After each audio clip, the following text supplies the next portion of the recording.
Goldberg pitches for an AEW debut, plus another top New Japan name's contract is expiring, and a major New Japan star is teasing a WWE debut. It's all in the Cultaholic wrestling news right now. 'Tis the season for Goldberg news, ahead of Sting's retirement from AEW. You don't want to do this, do you?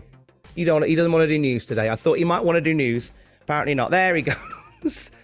I tell you what, though, Goldberg does want to be involved in Sting's retirement from AEW. He was speaking to Steve and Captain Evil in a tell-all interview. The topic turned to Sting's retirement from at AEW Revolution. This is going to be where we say farewell to Sting forever. And Goldberg had very nice things to say about Sting. He says, Sting is the reason why I broke into the business. Sting set a great example. He's about to retire. I tried to be part of his retirement match.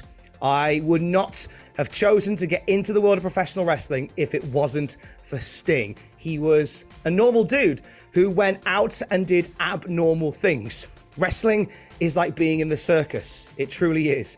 I never looked at it with much respect, but after I watched it from afar, I realized I had the ability to go do it, and Sting was a major factor in Goldberg going to do it.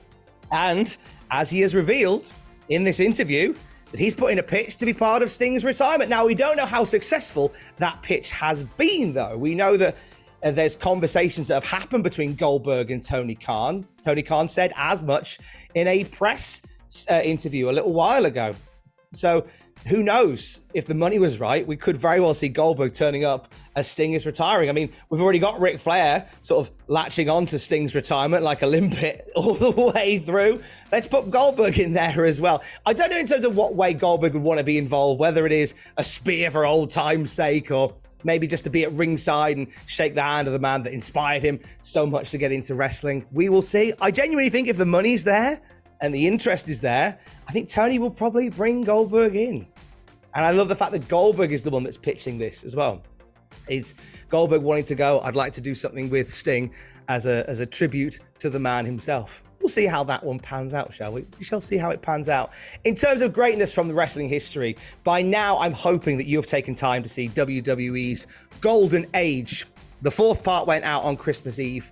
You now have a whopping amount, I think it must be nearly 10 hours worth of WWE documentary about arguably the greatest era in professional wrestling, the era that inspired guys like Sting and inspired guys like Goldberg. We go deep, and deeper still into that era. And thank you to our amazing team who put that together, to Matt Stewart, Justin Henry, and Sam Driver. And thank you to you for watching them as well over the festive season and just before it as well. We want to make more stuff like this in 2024. We'd love to make more stuff like this in 2024. You can support us in doing so at patreon.com/Cultaholic. Eyes on Wrestle Kingdom that is coming up in just a few days' time. New Japan putting on their big show of the year, a key match involving a guy who we had on Desert Island Graps just before Christmas has got people talking. We'll get to that in a little bit, but let's talk about the state of play for New Japan Pro Wrestling. Brand spanking new president in Hiroshi Tanahashi, an incredible state of affairs there that happened just before the festive season got underway with a new order at the top of New Japan Pro Wrestling. Lots of people coming out and saying how excited they are about this new era for New Japan. It's one that we're going to keep an eye on. Who knows what doors could be open with this new structure in place. But there have been a few names from New Japan that look set to seek pastures new. We know that Will Ospreay is off to AEW as soon as this deal with his New Japan is done in, I think, February. Kazuchika Okada has been in the conversation as somebody who may very well say farewell to New Japan and try a new challenge going forward. That could very well be a thing that we see. But another name that we can add to that is El Phantasmo. He, according to Fightful Select, or he told Fightful Select that his New Japan contract is up at the end of January, and he isn't saying yes or no to whether or not he's going to stick around. Doesn't allude to whether the fact that it will be his decision that he sticks around, nor whether it be New Japan's decision whether or not he does. But certainly a guy that would want to go and try other parts of the wrestling landscape beforehand. He was nearly part of AEW. This is an incredible interview just before Christmas.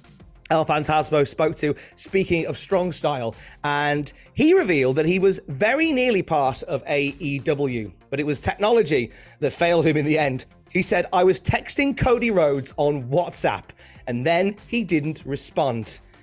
And Rocky Romero got the Japanese visa, and he was like, "Hey, we want you in Bullet Club. I can't say no to that." If you ever talk to Cody, he's like, "I've only ever used WhatsApp for one person," meaning El Phantasmo. "I don't have iMessage or anything," says El Phantasmo. That was the funny story. Tony Khan was like, "What's going on?"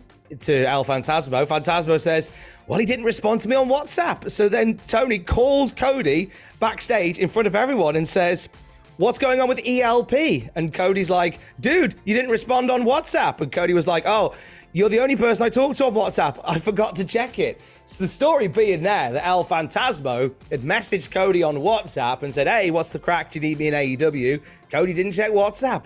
So he got offered something with New Japan and went and did that instead. Lesson learned in life. Always check your WhatsApps. Always check your WhatsApps, because you could miss out on signing El Phantasmo to a major contract. Maybe. So El Phantasmo could possibly be a way. I know that that there's been a lot of conversation about numerous people stepping away and doing other things from New Japan. So this year's going to be a really interesting one for them to see where all the pieces fall. One guy that seems very much factored in to future goings on in New Japan Pro Wrestling is David Finlay, leader of Bullet Club War Dogs. And he has a major match at Wrestle Kingdom, the biggest of his career, facing Will Ospreay and Jon Moxley for the brand new IWGP Global Championship. And I got to chat with David Finlay on Christmas Eve. We talked about a whole bunch of things, including Christmas with his dad, Fit Finlay. We talked about growing up into the wrestling business. We talked about his brother, Brogan Finlay, who has just been signed to NXT. In fact, on that subject, he was very open, and he said that he tried to get his brother to come and join him in New Japan on several occasions. And I've been obviously trying to sweet talk him, say, "Hey, you could do Japan for a few years," says David Finlay. He was like, "Nah, I want to go down my own path." I'm very proud of him. He's going to be very successful. David Finlay predicts that within 2 to 3 years, the Finlays are going to be running the wrestling business as well. So obviously with his brother joining WWE, I had to ask the question whether that had been a consideration for him. And he was very honest. He said, "It's never been talked about, but on the other hand, about every other time I go over for dinner, it gets talked about, because Dad, Fit Finlay, is like, you could come work with me. When I've accomplished all I need to accomplish in Japan, maybe I'll entertain the option." I feel like a guy like David Finlay, whilst he's doing great things in New Japan and there's a fabulous future ahead of him there, I feel like he'd do well in WWE. I really do. So I like the fact that he's not completely ruling that idea out of a WWE run. And I'd be intrigued to see sort of where he would fit into that picture. Obviously, his brother's going to go and get a head start there and see how things shake down for him. He's joining the developmental system. He's going through NXT, and maybe David Finlay might be just behind him, maybe managed by his dad. It's a great interview. I really appreciate David Finlay giving up his time just before the Christmas parties began. We talk about a whole bunch of things, as well as it's Desert Island Graps, we talk about his 3 favorite wrestling matches, all involving David Finlay, hilariously. We also go through his Instagram, because there's some great pictures if you dig all the way down there. So I ask him about some of the pictures from his Instagram, and he hints at not only this WWE run, but he also hints, and this is very intriguing, he hints at a Bullet Club uncivil war, if you will. And I, for one, like the idea of Bullet Club just imploding in that manner. And it could be something that David Finlay leads the charge on. We're going to find out. Desert Island Graps with David Finlay on the Cultaholic podcast feed right now. Meanwhile, on the YouTube channel, a brand new episode of Weirdest Shows Ever, as Jack the Jobber takes a look at an episode of Raw from 2008 that you will simply not believe took place. Seriously. And if you haven't done so already, Ross Tweddle did some groundbreaking journalism and has analysed Shrek's wrestling ability. You know that wrestling scene from the first Shrek film? We go deep on that.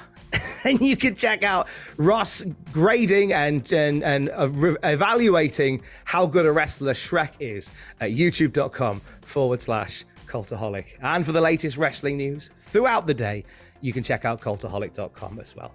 Stay safe. Love you. Bye.